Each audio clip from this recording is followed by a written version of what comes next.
প্রিয় পার্বতীপুরবাসী, আমরা দেখি কোন কোন রাজনৈতিক দল এখন আমার দেশের কৃষকদের কৃষক কার্ড দেওয়ার কথা বলে, কিন্তু আমরা যদি অতীত অভিজ্ঞতার দিকে তাকাই, আমাদের মুরব্বীরা এখানে আছেন, আপনারা সজগকে দেখেছেন, আমরা ইতিহাস পড়ে শিখেছি। বিগত সময়ে তারা যখন ক্ষমতায় ছিল, সারের ন্যায্য দাম পাওয়ার জন্য যখন এদেশের কৃষকরা মাঠে নেমেছিল, সেই কৃষকদেরকে তারা গুলি করে হত্যা করেছিল। মুরব্বীদের মনে আছে না?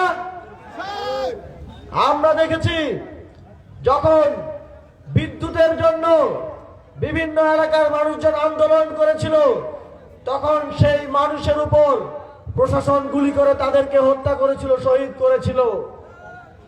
বাংলাদেশের মানুষ ইতিহাস ভুলে যায় নাই। আপনাদের নানা রঙিন স্বপ্ন, রঙিন কার্ড দিয়ে বাংলাদেশের মানুষ এবার তাদের ভোটাধিকার, তাদের ভোট দেওয়ার সিদ্ধান্ত গ্রহণ করবে না। আপনাদের বিভিন্ন প্ল্যানের কথা শুনে বাংলাদেশের মানুষ তাদের ভোট দেওয়ার সিদ্ধান্ত গ্রহণ করবে না।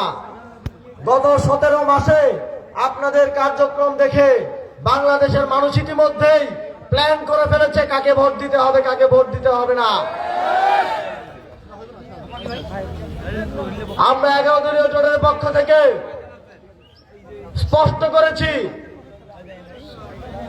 এই জোট নির্বাচিত হলে 1 মাসের মধ্যে আমাদের গণতান্ত্রিক আন্দোলনের সকল শহীদ সহ সর্বশেষ আধিপত্যবাদের বিরুদ্ধে শহীদ শরীফ ওসমান বিন হাদির হত্যার বিচার নিশ্চিত করা হবে। আমরা বলেছি, সীমান্তে আগ্রাসনের শিকার আমাদের বোন ফেলানি সহ যত হত্যা করা হয়েছে, গুলি করে পাখির মতো আমার দেশের জনগণকে মারা হয়েছে, আর কোনদিন সীমান্তে কেউ, পার্শ্ববর্তী দেশের কেউ আমার দেশের জনগণকে হত্যা করার সাহস করতে পারবে না। যদি সীমান্তে একটা গুলি হয়, আমরা 2টা গুলির মাধ্যমে তার জবাব দেব।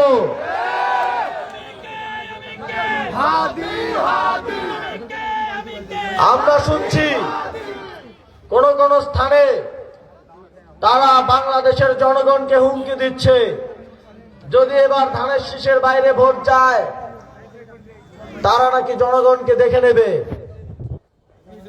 তারা নাকি গোয়েন্দা লাগিয়ে রেখেছে। আমরা মিডিয়ার মাধ্যমে দেখতে পাচ্ছি, তারা বলছে একটা ভোটও বাইরে গেলে তাকে নাকি দেখে নেওয়া হবে। আমরা এ ধরনের কথা শেখ হাসিনার আমলে শুনতাম।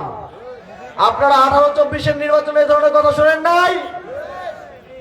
24-এর নির্বাচনের 6 মাস পরেই কিন্তু তারা তাদের পরিণতি পেয়ে গিয়েছে। আমরা যখন গ্রামে গঞ্জে যাই, যখন মানুষের সাথে কথা বলি, তখন আমরা তাদের মধ্যেও শুনতে পাই, তারাও বলেন যে যদি কেউ আবারও কেন্দ্র দখলের মাধ্যমে, আবারও ভয়ভীতির মাধ্যমে ক্ষমতায় আসার পায়তারা করে, তাহলে তাদের পরিণতিও দিল্লিতে পালিয়ে যাওয়া শেখ হাসিনার মতো হবে। প্রিয় উপস্থিতি, আপনারা জানেন 11 দলীয় জোট নির্বাচনের আগেই কিন্তু তাদের জয়ের খাতা খুলে ফেলেছে। আমাদের সবার প্রিয় হাসনাত ভাই এখানে ছিলেন, আমরা কিন্তু তার আসনে ইতিমধ্যেই জয়লাভ করে ফেলেছি। যদি নির্বাচন কমিশন নিরপেক্ষ থাকতো, যদি ব্যাংক লুটেরা এবং বিদেশি নাগরিকদের প্রার্থিতা বাতিল করত, তাহলে ইতিমধ্যেই আমরা 20টা আসনে জয়লাভ করে ফেলতাম। কিন্তু বাংলাদেশের মানুষ এবার আর কোন ঋণ খেলাপিদের, ব্যাংক লুটেরাদেরকে ভোট দেবে না। এবার আর কোন অতিথি পাখিদেরকে ভোট দেবে না। এবার আর কোন শীতের পাখিদেরকে ভোট দেবে না।